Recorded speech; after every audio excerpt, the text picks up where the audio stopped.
Item ಯಾವುದೇ ಇರಲಿ try ಮಾಡಿ ಆಚಿ ಚಿಕನ್ ಮಸಾಲಾ. ದೇಶಾದ್ಯಂತ ಸೀಮೆಎಣ್ಣೆ ವಿತರಣೆ ಮಾಡುವ ನಿಯಮವನ್ನು ಕೇಂದ್ರ ಸರ್ಕಾರ ಸಡಿಲಗೊಳಿಸಿದೆ. ಜಾಗತಿಕ ಮಟ್ಟದಲ್ಲಿ ಉಂಟಾಗಿರುವ ತೈಲ ಬಿಕ್ಕಟ್ಟು ಪರಿಸ್ಥಿತಿ ಗಮನದಲ್ಲಿ ಇಟ್ಕೊಂಡು ಕೇಂದ್ರ ಸರ್ಕಾರ ಮನೆಗಳಿಗೆ ಅಗತ್ಯವಾದ ಇಂಧನ ತಲುಪಿಸಲು ಈ ನಿರ್ಧಾರ ತೆಗೆದುಕೊಂಡಿದೆ. ದೆಹಲಿ, ಹರಿಯಾಣ, ಉತ್ತರ ಪ್ರದೇಶ ಮತ್ತು ಗುಜರಾತ್ ಸೇರಿದಂತೆ 21 ರಾಜ್ಯಗಳು ಮತ್ತು ಕೇಂದ್ರಾಡಳಿತ ಪ್ರದೇಶಗಳಲ್ಲಿ ಸೀಮೆಎಣ್ಣೆ ವಿತರಿಸಲು ಅನುಮತಿ ನೀಡಿದೆ.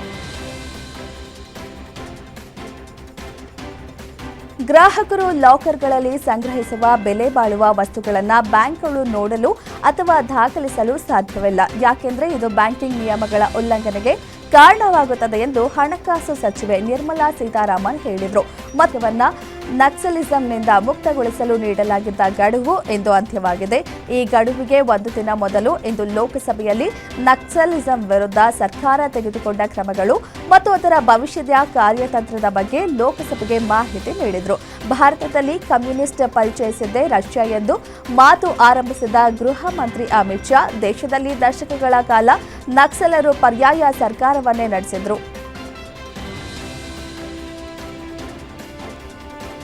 ಭಾರತಕ್ಕೆ ಈಗ ಮಾವೋವಾದಿಗಳ ಭೀತಿ ದೂರವಾಗಿದ್ದು ನಕ್ಸಲ್ವಾದದ ಭದ್ರಕೋಟೆಯಾಗಿದ್ದ ಛತ್ತೀಸ್ಗಢದ ಬಸ್ತಾರ್ ಅಭಿವೃದ್ಧಿಯ ಹಾದಿಯಲ್ಲಿ ಸಾಗ್ತಿದೆ ಎಂದು ಕೇಂದ್ರ ಗೃಹ ಸಚಿವ ಅಮಿತ್ ಶಾ ಹೇಳಿದರು. ನಕ್ಸಲ್ ನಿರ್ಮೂಲನೆಗೆ ಸರ್ಕಾರ ನೀಡಿದ್ದ ಮಾರ್ಚ್ 31ರ ಗಡುವಿನ ವಿಚಾರವಾಗಿ ಲೋಕಸಭೆಯಲ್ಲಿ ಚರ್ಚೆ ನಡೆಯಿತು. ಈ ವೇಳೆ ಅವರು ಚರ್ಚೆಗೆ ಉತ್ತರಿಸುತ್ತಾ ದೇಶದಲ್ಲಿ ನಕ್ಸಲ್ವಾದ ಈಗ ಅಳಿವಿನ ಅಂಚಿನಲ್ಲಿದೆ ಎಂದರು.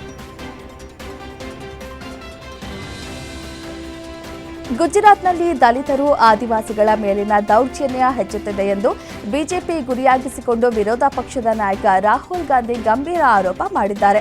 ನ್ಯಾಯಕ್ಕಾಗಿ ಧ್ವನಿ ಎತ್ತುವುದಾಗಿ ಪ್ರತಿಜ್ಞೆ ಮಾಡಿದ್ರು. ಪ್ರಸ್ತುತ ಆಡಳಿತದಲ್ಲಿ ಈ ಸಮುದಾಯಗಳ ವಿರುದ್ಧ ತಾರತಮ್ಯ ಹೆಚ್ಚುತ್ತಿದೆ ಎಂದು ರಾಹುಲ್ ಗಾಂಧಿ ಆರೋಪಿಸಿದ್ದಾರೆ.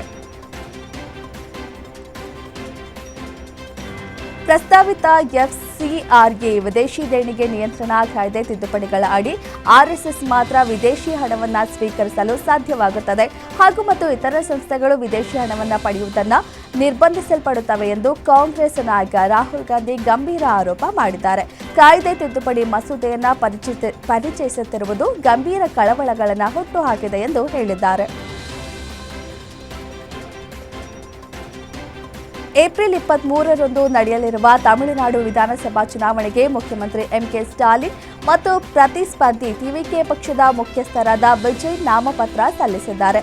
ತಮಿಳಿಗ ವೆಟ್ರಿ ಕಳಗಂ ಪಕ್ಷದ ಸಂಸ್ಥಾಪಕ ನಟ ದಳಪತಿ ವಿಜಯ್ ಪೆರಂಬೂರು ಕ್ಷೇತ್ರದಿಂದ ಸ್ಪರ್ಧಿಸಲು ನಾಮಪತ್ರ ಸಲ್ಲಿಸಿದ್ದಾರೆ. ಅವರ ಬಳಿ ಬರೋಬ್ಬರಿ 624 ಕೋಟಿ ರು ಆಸ್ತಿ ಇರುವುದಾಗಿ ಘೋಷಣೆ ಮಾಡಿಕೊಂಡಿದ್ದಾರೆ.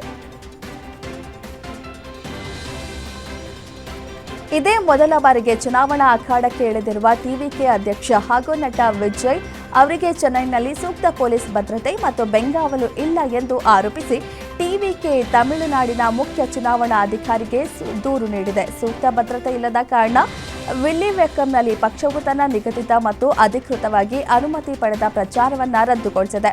ಅಲ್ಲಿ ನಟ, ರಾಜಕಾರಣಿ ಮತ್ತು ಟಿವಿಕೆ ಮುಖ್ಯಸ್ಥ ವಿಜಯ್ ಜನಸಮೂಹವನ್ನು ಉದ್ದೇಶಿಸಿ ಮಾತನಾಡಬೇಕಿತ್ತು ಎಂದು ಟಿವಿಕೆ ಹೇಳಿದೆ.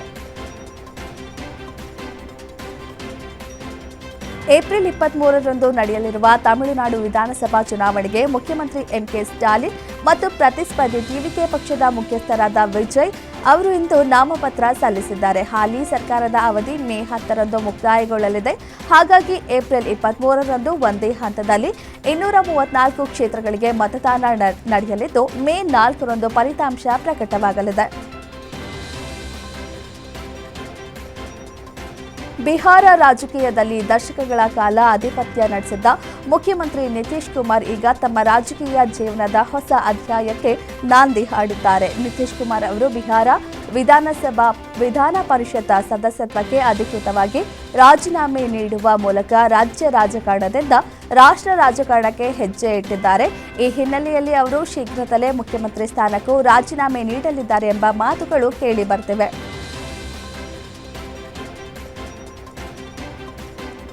ರಾಜ್ಯ ವಿಧಾನಸಭಾ ಚುನಾವಣೆಗೆ ದಿನಗಣನೆ ಶುರುವಾಗಿದೆ. ಕಳೆದ ಉಪಚುನಾವಣೆಯಲ್ಲಿ ಸಿಎಂ ಮಮತಾ ಬ್ಯಾನರ್ಜಿ ಅವರು ಸ್ಪರ್ಧಿಸಿ ಗೆದ್ದ ಭವಾನಿಪುರ ಕ್ಷೇತ್ರದಿಂದ ವಿರೋಧ ಪಕ್ಷದ ನಾಯಕ ಹಾಗೂ ರಾಜ್ಯ ಬಿಜೆಪಿ ವರಿಷ್ಠ ಸುವೇಂದು ಅಧಿಕಾರಿ ಕಣಕ್ಕೆ ಇಳಿದಿದ್ದಾರೆ. ಇದರೊಂದಿಗೆ ಮಮತಾ ಬ್ಯಾನರ್ಜಿ ಮತ್ತು ಸುವೇಂದು ಅಧಿಕಾರಿ ನಡುವಿನ ಜಿದ್ದಾಜಿದ್ದಿನ ಹೋರಾಟಕ್ಕೆ ಕ್ಷೇತ್ರ ಸಾಕ್ಷಿಯಾಗಲಿದೆ.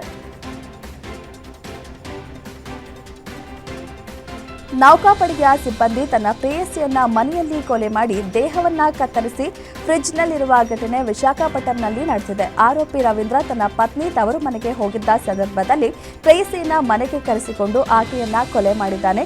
ಮೌನಿಕಾ ತನ್ನಿಂದ 3.5 ಲಕ್ಷ ರೂಗಳನ್ನು ಪಡೆದಿದ್ಲು ಮತ್ತು ತನ್ನ ಹೆಂಡತಿಗೆ ತಮ್ಮ ಸಂಬಂಧವನ್ನ ಬಹಿರಂಗಪಡಿಸುವುದಾಗಿ ಆಗಾಗ ಬೆದರಿಕೆ ಹಾಕಿದ್ಲು. ಆಕೆಯನ್ನ ಕೊಲೆ ಮಾಡಿದ ದಿನ ಕೂಡ ಜಗಳ ನಡೆದಿತ್ತು ಎಂದು ರವೀಂದ್ರ ಹೇಳಿದ್ದಾನೆ.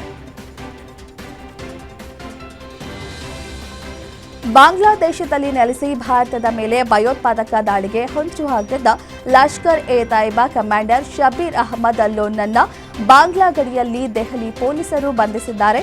ಜಮ್ಮು ಮತ್ತು ಕಾಶ್ಮೀರ ರಾಜಧಾನಿ ಶ್ರೀನಗರದ ಕಂಗನ್ ನಿವಾಸಿ ರಾಜ ಕಾಶ್ಮೀರಿ ಅಲಿಯಾಸ್ ಶಬೀರ್ ಅಹಮದ್ ಲೋನ್ ಬಂಧಿತ ಉಗ್ರ ಎಲ್ಇಟಿ ಕಮಾಂಡರ್ ಆಗಿದ್ದ ಎಂದು ತಿಳಿದು ಬಂದಿದೆ. ರಾಷ್ಟ್ರ ರಾಜಧಾನಿ ಹಾಗೂ ಎನ್ಸಿಆರ್ನ ಹಲವೆಡೆ ಭಾರೀ ಮಳೆಯಾಗುತ್ತಿದ್ದು ಭಾರತೀಯ ಹವಾಮಾನ ಇಲಾಖೆ ಯೆಲ್ಲೋ ಅಲರ್ಟ್ ಘೋಷಿಸಿದೆ. ಐಎಂಡಿ ಪ್ರಕಾರ ಧೂಳು, ಬಿರುಗಾಳಿ ಸೇರಿದಂತೆ ಸಾಧಾರಣ ಮಳೆಯಾಗುವ ಸಾಧ್ಯತೆ ಇದ್ದು ದೆಹಲಿಯಾಗಲಿದೆ ಎಂದು ನಾಗರಿಕ ವಿಮಾನಯಾನ ಸಚಿವಾಲಯ ಡಿಜಿಸಿಎ ತಿಳಿಸಿದೆ. ಭಾರತದ ಒಳಗೆ ಪ್ರಯಾಣಿಸುವವರು ಯಾವುದೇ ಹೆಚ್ಚುವರಿ ಶುಲ್ಕವನ್ನು ಪಾವತಿಸದೆ ಉಚಿತವಾಗಿ ಸೀಟುಗಳ ಆಯ್ಕೆ ಮಾಡಬಹುದು ಎಂದಿದೆ. ಮಧ್ಯಪ್ರಾಚ್ಯದಲ್ಲಿ ನಡೆಯುತ್ತಿರುವ ಯುದ್ಧದಿಂದ ದಿನೇ ದಿನೇ ಡಾಲರ್ ಮುಂದೆ ಪಲ್ಟಿಯಾಗ್ತಿರುವ ರೂಪಾಯಿ ಮೌಲ್ಯವನ್ನು ವೃದ್ಧಿಸಲು ಆರ್ಬಿಐ ಮಧ್ಯಪ್ರವೇಶ ಮಾಡಿದ್ರೂ ಮತ್ತೆ ಕುಸಿದಿದೆ. ಇದೇ ಮೊದಲ ಬಾರಿಗೆ $1 ಮೌಲ್ಯ 95 ರೂಗಳ ಗಡಿಯನ್ನ ದಾಟಿದೆ.